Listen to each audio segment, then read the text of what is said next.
there's the concept of obviously the tenets of the creed. You have stay your blade from the flesh of an innocent, hide in plain sight, and never compromise the brotherhood.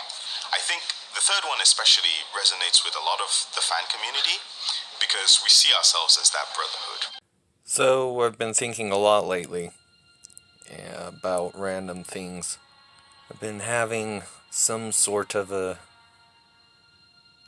weird identity crisis with Assassin's Creed. And I've been realizing that it doesn't quite feel the same as what it used to. And there are plenty of reasons for this. Mainly it's because of the fact that I don't feel like the fan base is even there anymore. I don't know why I'm making this video. Partially just wanted to hear my own personal thoughts with no filtration at all the entire time. So if it becomes a cool video, then I'll add it in later. I started thinking to myself, what was it that actually dragged me into the story in the first place? Why was it so powerful enough to be able to override all of the frustrations and physical trauma, mental trauma that I've been through? I have to admit, at first I didn't get it. Why would you do that? Wait, so you're gonna go buy a lot of material, you're then gonna be hunched up in your room for ages and not see the sun, and make this costume. Why? And I started to understand it because what they see in the game really speaks to their personality. In a way to where it just makes life make more sense. And even more so, why is it that feels like that has changed? Is it old age? Is it the fact that the game series isn't what it used to be? Do I need to replay the entire series once again? All these are just random thoughts that keep on popping into my head. Starting to realize that there are probably just a lot of times when one structure of healing isn't necessarily going to be everything that you need. There are plenty of things that keep on bringing me up in life, and mainly it's sort of a mantra of mine to remind myself of different parts of the story when I am having anxiety attacks or whatever it may be. A lot of these quotes usually help me out quite a bit. I was really influenced by Altair's story and his take on religion as a whole. It sort of redefined and allowed me to have a space of thought where I could question a lot of different things that I have never really questioned in life. A lot of different social constructs, both unimportant and important in their own rights. So what was it that really helped me? Was it the blade building that I've done over the years, being able to focus that frustration into a physical form rather than take it out on the people around me, like how so many people in this world do? Was it the story at large and how they seem to process trauma in the game, sort of giving you a visual catharsis and alternate take with very harsh truths put throughout the story so that they can be delivered by something that you trust? Allora, mi sono innamorata di Assassin's Creed mentre vedevo mio fratello giocare al primo capitolo della saga. Era fantastico perché vedevo questo personaggio che era bello, un assassino buono però, diciamo. Poi ho iniziato a guardare i costumi, ad appassionarmi appunto ai personaggi. È arrivato Ezio e io mi sono innamorata di Ezio. Io devo diventare lui. Mia madre aveva fatto il costume di Ezio, io l'avevo aiutata con gli accessori, ad esempio la fibbia della cintura e queste cose qua. E poi mia madre è mancata e quindi ho dovuto imparare a farli io, i costumi. Poi ho conosciuto i ragazzi e abbiamo fondato l'associazione e adesso per me Assassin's Creed è l'associazione.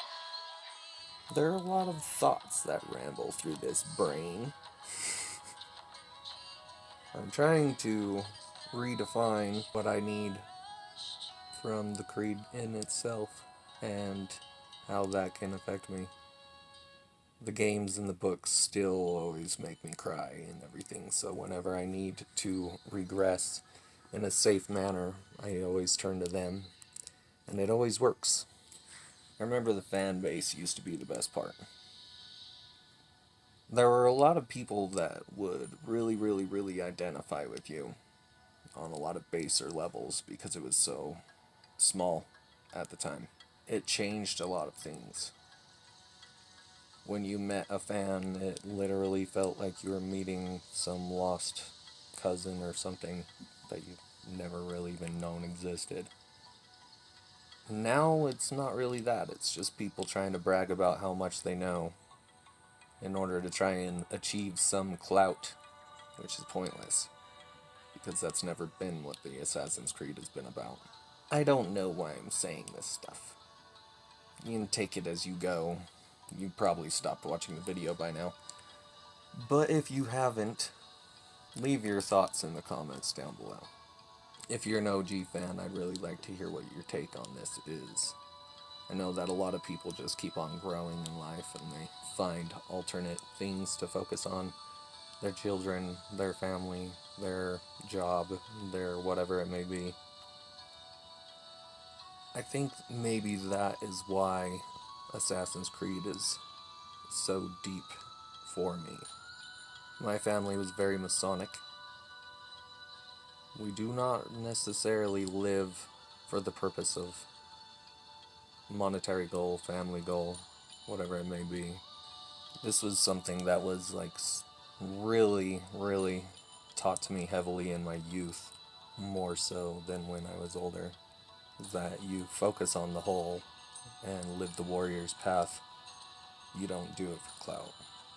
Which is why my channel has under 100 subscribers right now. And I still make videos all the time. This is done out of a purpose. And it is because it is what I am, rather than what I am trying to achieve. My life goals have never really revolved around monetary gain, or how many subscribers you have, or how many followers you get, or whatever it may be, how big of a TikTok you can have. And I highly doubt that, even if I tried, I would be able to do that, and make my life about that. So I'm not going to bother, and I'm just going to keep creating my art and keep expanding upon the truths of everything that I know are a part of me and of my upbringing. Luckily for me, Assassin's Creed is a huge thing that has emulated that. I know that it has definitely affected a lot of people's lives. It's actually really amazing to see how much it affects the fan base and how much the fan base has to do with it. People from different walks of life come together for one particular thing: our love for Assassin's Creed.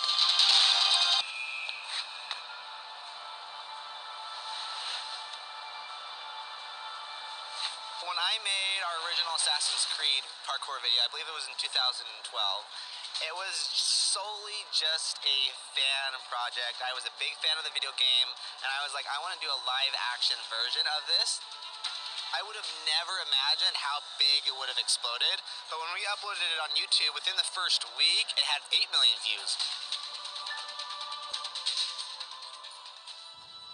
It's one of the only gaming series out there that you actually see people really connect to because of their life experiences as well as what they're going to be going through here soon. I've noticed that Ubisoft really pays attention to that. We get a few stories where fans have gone through a tough period and Assassin's Creed has been there for them.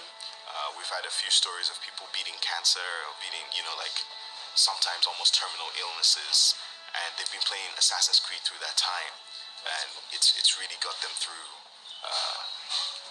It's really got them through a tough time. En janvier 2008 exactement, j'ai eu une grave maladie. Et donc, j'étais vraiment au plus bas. Le jeu sortait en avril 2008. Dès la première seconde, des premiers instants auxquels j'ai pu jouer au jeu, ben voilà, chaque fois que je jouais, j'oubliais ma maladie et j'avançais comme ça. C'est un lien très fort avec la franchise. We need a team of lore experts that are actually fans. People that know how to treat each other with respect. Anyhow, that's all that we have for you today. These are deep ponderings by Manic Assassin. See ya. Is this the life of a hidden one? Always on the move? No. Mine is not the usual path. The creed does travel. Our ideals are universal. We believe that.